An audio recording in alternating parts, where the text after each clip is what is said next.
Nowadays, gaming laptops are getting insanely powerful, with 3050 Ti's being considered budget gaming laptops. But what about the 1650 Ti's back in 2020? Can they still run to this day? Recently, I bought this Razer Blade 13 for a good price, so I'm going to be sharing my results that I got after testing this gaming laptop. And if you're looking for a specific section of this video, I'll have the timestamps right here just in case. So to start, the specs. This laptop includes a 120Hz screen, 16GB of RAM, and 1650 Ti MaxQ. And just to clarify, a MaxQ is basically a bit of an underpowered version than the 1650 Ti that we regularly see in gaming laptops, as it runs about 10 FPS less. So the results in this video you should be seeing are around 10 FPS less than a regular 1650 Ti. So loading up Fortnite, we're going to be starting with performance mode and overall medium settings just to see that we can get an overall stand of the game when you first launch into it. We're loading up right now. Alright, so I'm not gonna lie, the game is really unstable right now, and we're seeing such big FPS drops. So far, I mean, it's not looking too bad. It's not worse than I expected. But let's see how it runs when we start to get into the bus. Oh, okay, I'm not gonna lie, that was pretty bad. Let's see if we can try to land first, just to see how, we can finally get our actual performance test.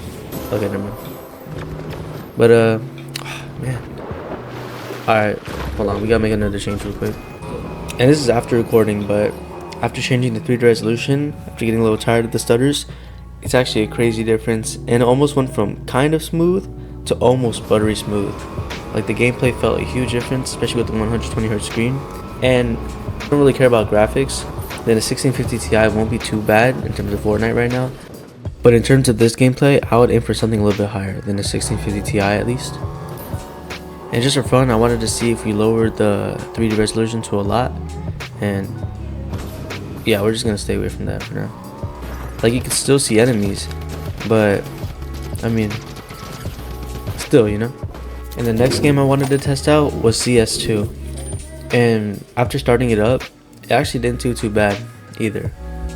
The settings were preset already to low, but I decided to put them to medium just to see how it looked like in game. And for CS2, this game actually didn't run too bad either. On medium settings, I'll get around 60 to 80 FPS, and I mean, there wasn't really any stutters or crashes or really any issues apart from like low FPS. I wouldn't say it's too low though, because I used to have a laptop that only did like 10 FPS. So this is good enough for somebody that wants to do light gaming. But we're gonna test this out on low and see how much performance we can get.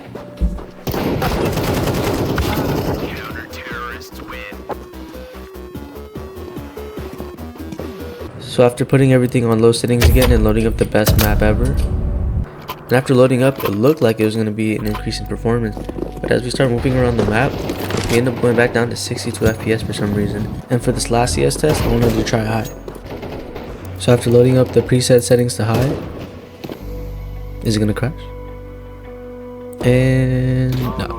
Alright, so we're good. We could see a huge decrease in performance. Like, look at the amount of stutter you get even throughout this kill. So if your budget had to get a 1650 Ti, I would advise to stay away from the MaxQ version at least. For at least CS2. And last but not least, I wanted to try R6. And for this one, we're going to be using just low settings so we can see the best performance you can get.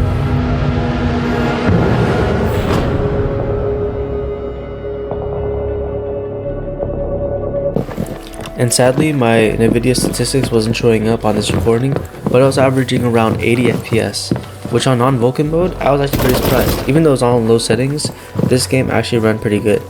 And even though I did pretty bad in this match, I was thinking, what if I could do better on Vulkan mode? So that's when I decided to test out Vulkan. And the results will surprise you.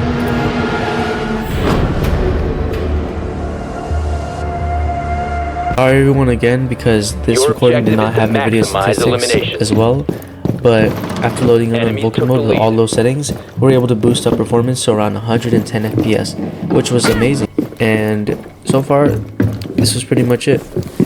I mean, the game went pretty good, but did it increase my skill? So after 7 minutes of playing on Vulkan mode versus non-Vulkan mode, we were able to reach run out of time. An even worse position on the leaderboard. Was this because of Vulkan mode? Maybe, maybe not. But all I know is that I'm so trash at this game that I'm not going to be touching it until the next video. And I hope you all enjoy this video, as I'm making another review on another gaming laptop soon. So if you would want to be notified on that, please hit the subscribe button, and please let me know in the comments what you think that I can improve on the next video. Hope you all have a blessed day, and see you all later.